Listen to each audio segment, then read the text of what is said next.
Hello, my name is Adam Schwind. I'm with the Potsdam Music Business Club, and today I'm talking with Dr. Sferra. Hi. Hi, Adam. How are you doing? All right. How are you doing? I'm good. So you told me a little bit about the composition projects that you've been working on. You want to tell me about your solo work and how you've had to adapt your compositions from the COVID times?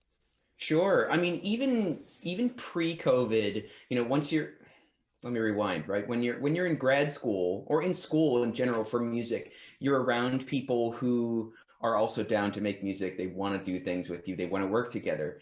But when you get out of school, you get a job, you do something else, and you still want to keep making music. It's harder to do it with lots of other people because people are busy, or you're in a remote place, or I don't Hmm. know. Do we know any remote places, you and me?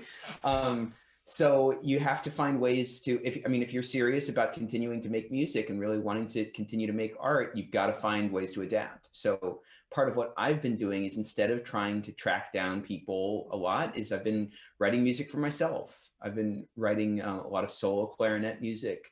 Uh, I I played right before things locked down in February of 2020. I played, a 10-minute solo clarinet piece that I Hmm. wrote for myself.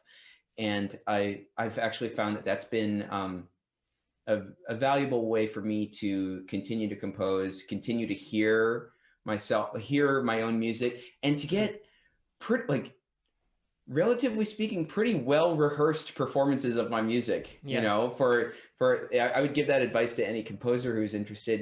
Write some stuff for yourself to play, because you're going to rehearse it a lot. Yeah. You're not going to play it till it's great.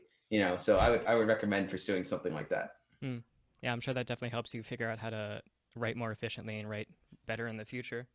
Yeah, I mean, it's weird. I think the pitfalls are that you only write things that you already sort of like to Yeah, play, definitely. and that you already are sort of good at. Hmm. And so it can get sort of monochromatic with sounds that you like. So I think that if you're going to write for yourself, you should also make the point of pushing outside of your comfort zone. Like, as a clarinetist, I really like playing legato. And Hmm. basically, that whole first piece in February was all legato. And it's like, I could hear that. It's getting old. So I'm writing some more there. I'm writing one, movement of a new thing that's just all staccato, because Hmm. I've got to break it up. I've got to do something else. I've got to push myself. That's cool.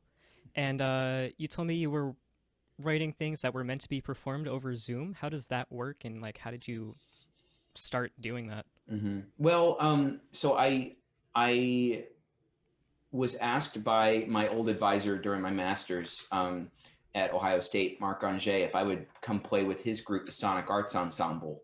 And they play in this past year, they've started playing online, because everybody's been playing Yeah. online. And it's a way to sort of harness. It's a group that was already interested in technology and how that interacts with music. So it was a good fit. And when Hmm. they asked me to write a piece for them, they said, hey, remember, if we're playing telematically, we actually weren't playing over Zoom, by the way. We were playing over a program called Quack Trip, or Netty McNetface. They're great names, but they're actually lower latency than Zoom. Hmm. Um, but I still tried to think, well, how can I make a piece that succeeds because of the latency that Hmm. happens in this format, not that we just try to triumph over it. And that's been really good right now for me. I've Because, one, I've gotten some really interesting rhythmic things in my music that I've never been able to get before, because the latency throws people off. It throws us off rhythmically. So I'm trying to wean into the music, to make Hmm. something unique for that. And the other thing is that people are, especially here in the US, where Corona is still really not under control Hmm. yet, people are still trying to play together, and they're trying to find these meaningful and sort of hip ways to play together. So doing something like telematically, doing something over Zoom, that's a cool way to do it. Hmm. I'm working on a piece right now with the saxophone professor here, Dr. Grev, and that experience is also, I wanna call for scores or a call for proposals just like a week ago for a duo for saxophone and guitar. And it's because, I tried to embrace what was going on in the music world right now and do something with that. That's very cool. Is there anywhere we can listen to those recordings? Not yet. No, actually, the I can send you the link. Maybe you could put it in the description or something for Yeah. the first piece that I wrote for the Sonic Arts Ensemble. That one is out. The piece with Dr. Grev will be on his recital, and then the other one, that one isn't premiering until April. I'm still writing it. Yeah. So yeah, it's coming. It's coming though. Okay. I think we have maybe time for one more question. I wanted to ask about your band. I know because of COVID you haven't been able to do much, but I also know you guys were able to, was it a concert or you made a recording before everything shut down last year? What was that like? So I met a group of friends in grad school, including the leader of this group, Taylor Ackley, and his wife, Allison Ackley.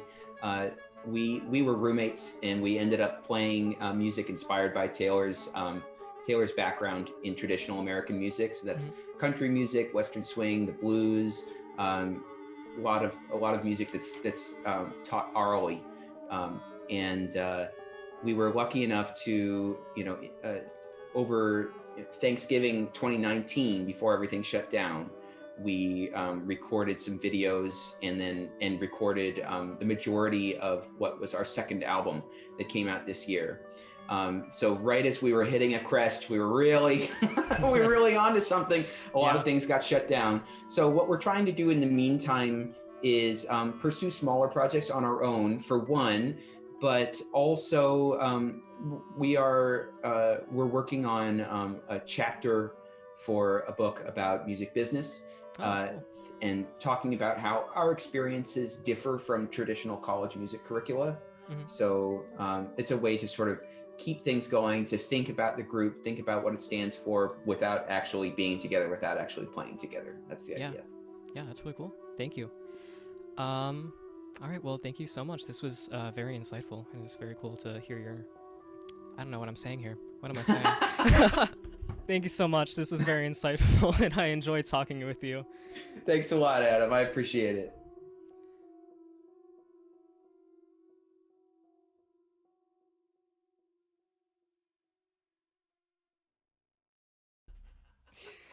Take a second, man. Take a second.